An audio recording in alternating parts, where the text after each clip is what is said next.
दोस्तों, आज मैं आपके सामने बच्चों को कैसे पढ़ाया जाए जिसकी वजह से उनका पढ़ने में दिल लगे और टीचर को पढ़ाने में ज़्यादा मुश्किल ना आए, इस सिलसिले में कुछ बात करना चाहता हूँ। तो इसलिए मैंने अपने इस वीडियो का नाम या टाइटल ये रखा है कि कैसे ए वेरी फ्यू स्टेप्स और easy steps to teach the student, और इसको एक तरह से ये भी कह सकते हैं लर्निंग हाउ टू लर्न। इस तरह की चीज़ों को मैंने क्लास में देखा है और पाया है कि अगर हमारे पास एक बेहतरीन लर्निंग प्रोसेस नहीं होता है तो उसकी वजह से बच्चे पढ़ने में परेशान हो जाते हैं और पढ़ते वक्त बहुत घबराते हैं, और उस घबराहट की वजह से वो स्कूल बंक करना शुरू करते हैं। और कभी कभी ये बंक करने का प्रोसेस इतना ज़्यादा हो जाता है कि वो ड्रॉप आउट केस बन के रह जाते हैं, यानी कि वो स्कूल छोड़ देते हैं। और दूसरी तरफ अगर लर्निंग प्रोसेस या लर्निंग पाइपलाइन जिसको मैं कहता हूँ कि लर्निंग का तरीका क्या हो, तो उसके लिए हमने एक लर्निंग पाइपलाइन बनाई है। तो वो अगर टीचर को नहीं पता होता है तो कुछ ईमानदार टीचर बहुत मेहनत करते हैं मगर बच्चों के अंदर वो नॉलेज इम्पार्ट नहीं कर पाते हैं। अब अगर हम चाहते हैं कि बच्चों को टीचर सही से पढ़ा सकें और बच्चे अच्छे से पढ़ सकें, तो इसके लिए हमने एक लर्निंग पाइपलाइन बनाई है। उसकी मदद से हमारा जो एक्सपीरियंस रहा है अब तक का कि बच्चे बहुत तेज़ी से चीज़ों को सीख लेते हैं और टीचर बहुत आसानी से बच्चों को पढ़ा भी लेते हैं। और इसकी एक खूबी और भी है कि इसमें वक्त बहुत कम लगता है। शुरुआत में ऐसा लगता है कि टाइम ज़्यादा लग रहा है, मगर कुछ दिनों के बाद जब एक फाउंडेशन तैयार हो जाती है बच्चों की, तो उसके बाद उनको ये काम बहुत आसान लगने लगता है। जैसे फॉर एग्ज़ाम्पल इसको कैसे हम लोगों को इम्प्लीमेंट करना है, या आप ये कह सकते हैं कैसे समझना है।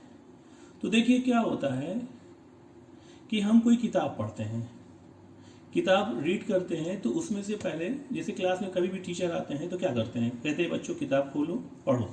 पढ़ते हैं, पढ़ने के बाद उसमें से मुश्किल अल्फाज को हम लोग निकाल के एक लिस्ट बनाते हैं।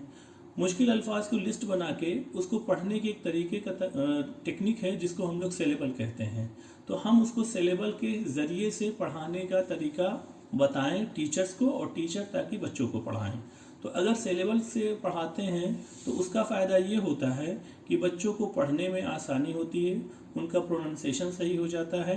दूसरा, उनको ये फ़ायदा होता है कि जब कोई उनको डिक्टेशन बोलेगा तो स्पेलिंग मिस्टेक्स करने की चांसेस बहुत कम हो जाते हैं। तो सेलेबल एक टेक्निक है जो हमारे स्कूल्स में बहुत कम या ना के बराबर उसका इस्तेमाल करते हुए मैंने देखा है। क्योंकि मैंने बहुत सारे कॉलेज स्कूल को विज़िट किया है, उसमें मैंने पाया है कि इस चीज़ को नहीं कराया जाता है। उसके बाद उस वर्ड का जो सेलेबल हमने सेलेबल में ब्रेक करके सिखाया, उसके बाद उसका ट्रांसलिट्रेशन होना चाहिए। यानी कि जो वर्ड है उसको हम अपने मादरी ज़बान में या लोकल लैंग्वेज में उसको कैसे लिखते हैं। जैसे आप डिफरेंट टाइप के बोर्ड्स देखते हैं, उस बोर्ड में ये चीज़ रहती है कि इंग्लिश के वर्ड होते हैं मगर हम उसको हिंदी में लिखते हैं, और इसमें अक्सर हम लोग बहुत गलती करते हैं। जैसे हॉस्पिटल कहा जाता है, उसको लोग लिख नहीं पाते हैं सही से, हॉस्पिटल लिख देते हैं, और कुछ लोग हॉस्पिटल लिख देते हैं जबकि वो हॉस्पिटल है।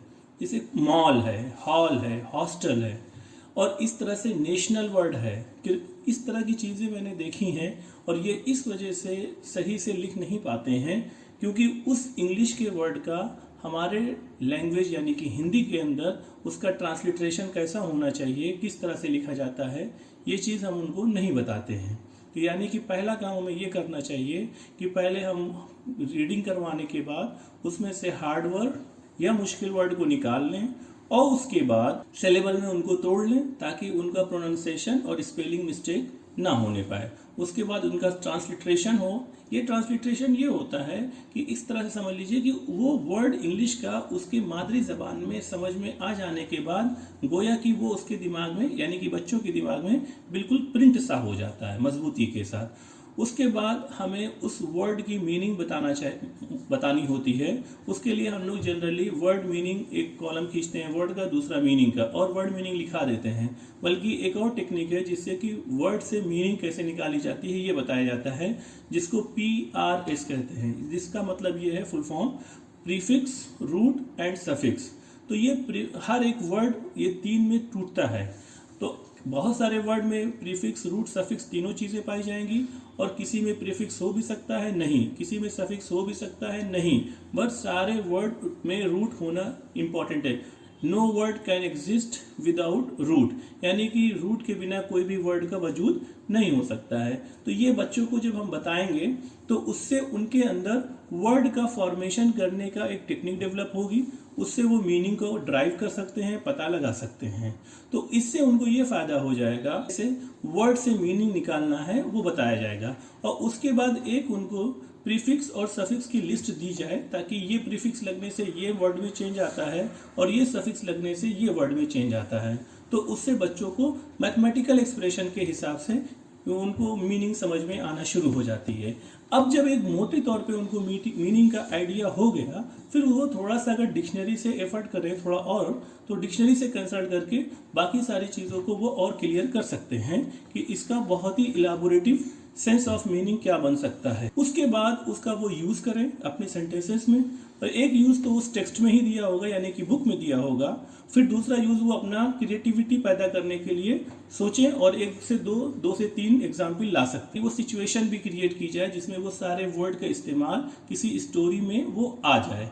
और कभी कभी ये भी हो सकता है कि आप बच्चों को प्रैक्टिस के तौर पे क्लास में उनको वर्ड पावर सप्लाई कर दिया जाए, यानी कि वर्ड की लिस्ट दी जाए और उनसे ये कहा जाए कि इन सारे वर्ड का इस्तेमाल करते हुए आप एक स्टोरी क्रिएट करिए। और कभी कभी ये भी कहा जा सकता है कि अगर आपके पास ये सिचुएशन है तो आप एक स्टोरी बनाइए। इस तरह से अगर हम रीडिंग से लेकर और एप्लीकेशन तक, यानी कि वो इस्तेमाल कैसे करेंगे, ये पूरी पाइपलाइन में उनको सिखाएंगे, तो फिर वो चीज़ें आसानी से सीख सकते हैं।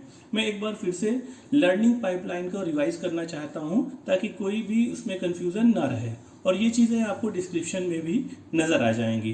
पहली चीज़ रीडिंग कराएंगे, उसके बाद मुश्किल अल्फाज यानी कि टफ वर्ड या हार्ड वर्ड्स की लिस्ट बनेगी, उसके बाद उसको सिलेबल में ब्रेक करना है, उसके बाद उसका ट्रांसलिट्रेशन, आफ्टर दैट PRS, उसके बाद डिक्शनरी से कंसल्ट, फिर उसके बाद यूज़ करने के बाद उसको अपनी किसी सिचुएशन की स्टोरी में फिट करना, और यह अगर एक्सरसाइज के तौर पे वर्ड पावर दिया जा रहा है तो उसको फिर वर्ड पावर देखते हुए एक सिचुएशन क्रिएट करके उसकी स्टोरी बनाना। अगर इस तरह से क्लास में पढ़ाया जाए तो बच्चे बहुत जल्दी से सारी चीज़ों को सीख लेंगे और उनको भूलने का भी प्रॉब्लम नहीं होगा, क्योंकि वो इसको खुद यूज़ करने वाले बन जाएंगे स्टोरी में। इस तरह से हमें उम्मीद है कि बच्चे क्लास में या कोई भी लर्निंग प्रोसेस को, कोई भी नॉलेज को सीखने में आसानी होगी। और इसके ये भी एक इम्पॉर्टेंट चीज़ बताता चलूँ कि ये चीज़ जो लर्निंग पाइपलाइन है वो किसी भी नॉलेज को एक्वायर करने के लिए अप्लाई की जा सकती है। अक्रॉस ऑल द डिसिप्लिन और subjects we can use learning pipeline. Thank you, शुक्रिया।